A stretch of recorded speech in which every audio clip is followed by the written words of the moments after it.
आजकल लोग शारीरिक संबंध बनाते हैं, लेकिन इन रिश्तों में ज्यादा भावनाएं नहीं होती। हम इस विषय पर आपकी राय जानना चाहते हैं। अगर लोग अपनी मर्जी से ऐसे रिश्ते बनाते हैं तो क्या ये सही है या ये क्या है? क्या मैं एक चुटकुला सुना सकता हूँ? बिल्कुल, मुझे चुटकुले पसंद हैं। एक मिसेस भाटिया थी। कोई भाटिया तो नहीं है? मैं नाम बदल सकता हूँ। एक मिसेस भाटिया थी जिनकी शादी की 50वीं वर्षगांठ थी। वर्षगांठ मनाने के बाद अगले दिन उन्होंने तलाक की अर्जी दे दी। जज ने तलाक की अर्जी देखी। वो एक अच्छी पारिवारिक मित्र भी थी, तो उसने उन्हें बुलाकर पूछा, आप अपने पति को तलाक क्यों देना चाहती हैं?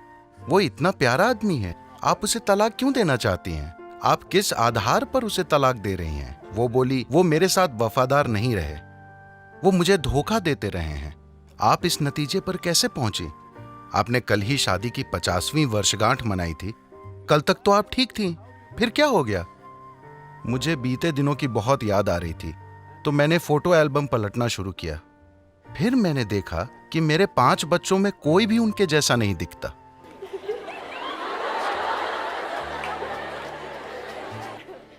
देखिए, अभी क्या आपको याद है कि 10 पीढ़ी पहले आपकी दादी की दादी की दादी कैसी दिखती थी?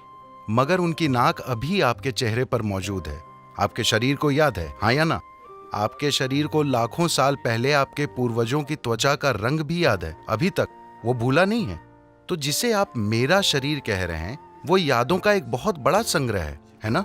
आपके दिमाग में मौजूद यादाश्त बहुत कम है। आपके शरीर में मौजूद यादाश्त, उसमें क्रमिक विकास की यादें हैं, जेनेटिक यादें हैं, कर्म की यादें हैं, व्यक्त और अव्यक्त स्तर की यादें हैं, ढेर सारी यादें हैं। आपको लगता है कि अभी आपको चलना आता है, लेकिन ऐसा सिर्फ इसलिए है क्योंकि आपके शरीर ने वो यादाश्त बनाई है। अगर आपका शरीर उसे भूल जाए तो आप चल नहीं पाएंगे। इतनी यादें, आप जो छोटी से छोटी चीज करते हैं, आप जानते हैं कि क्या खाना है क्या नहीं खाना है, उसे मुंह में डालना है कान में नहीं।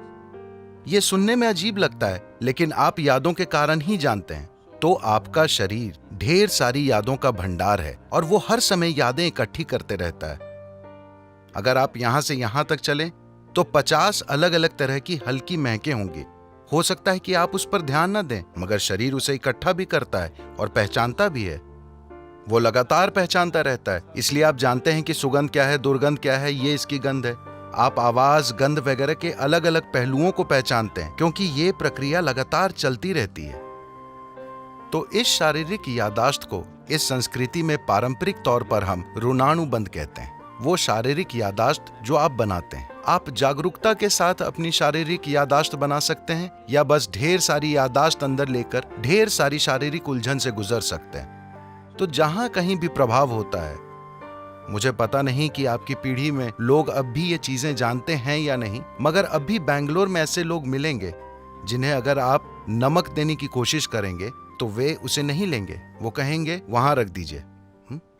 अगर आप उन्हें तिल देने की कोशिश करें तो वो कहेंगे उसे वहां रख दीजिए, क्योंकि उन्होंने कई पदार्थों की पहचान कर ली है जो आसानी से आपकी यादाश्त को लेकर मुझ तक पहुंचा सकते हैं। अगर मैं वो चीज ले लूं, मुझे वो यादाश्त नहीं चाहिए। यही वजह है कि आमतौर पर इस संस्कृति में एक दूसरे को छूना, हाथ मिलाना, ऐसी चीजों से परहेज किया जाता है। हम अपनी ही दोनों हथेलियां मिलाकर नमस्कार करते हैं, क्योंकि हम यादाश्त नहीं इकट्ठी करना चाहते।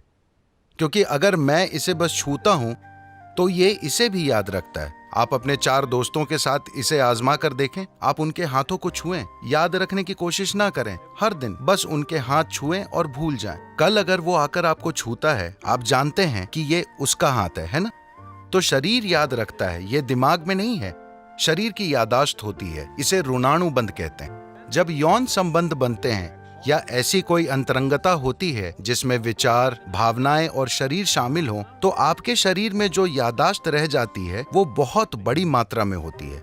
इसलिए कहा गया है कि आपको इसे जितना हो सके उतना सरल रखना चाहिए। कुछ दूसरे पहलू हैं जहां कुछ तांत्रिक प्रक्रियाओं में ऐसी चीजें होती हैं। वे सालों तक खुद को तैयार करते हैं ताकि शरीर से इतनी दूरी बना ली जाए कि शरीर कहीं से कोई यादाश्त न उठा पाए।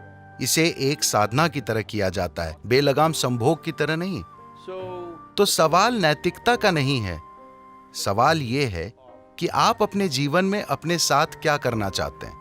अगर आप इस तरह जीना चाहते हैं कि आपके जीवन में आपकी भीतरी बुद्धि सबसे प्रबल चीज हो, आपका भौतिक शरीर नहीं, तो आपको शरीर की याददाश्त को जितना हो सके उतना सरल रखना चाहिए। इसलिए सादा भोजन, लोग बिल्कुल सादा भोजन करते हैं। अब भी मैं दिन में एक बार भोजन करता हूं और भोजन में सिर्फ एक चीज खाता हूं, 10 नहीं। मैं वो चीजें दूसरे दिन खा लूंगा, मगर आज मैं सिर्फ एक चीज खाऊंगा, क्योंकि काफी फर्क आप आजमा कर देखिए। सिर्फ मेरे कहने पर मत जाइए। खासकर जब आपकी परीक्षा का समय आता है, सादा भोजन कीजिए और देखिए कि उससे कितना फर्क पड़ता है। आपकी बुद्धि कैसे काम करती है, आप कितना सतर्क रहते हैं, सब कुछ। तो आप खुद को क्या बनाना चाहते हैं? आप खुद को एक सेक्सुअल सुपरनोवा बनाना चाहते हैं या No, I'm saying कुछ लोगों का ऐसा इरादा हो सकता है, ये उनके ऊपर है, मगर आप अपने जीवन के साथ क्या करना चाहते हैं ये आपको तय करना होगा।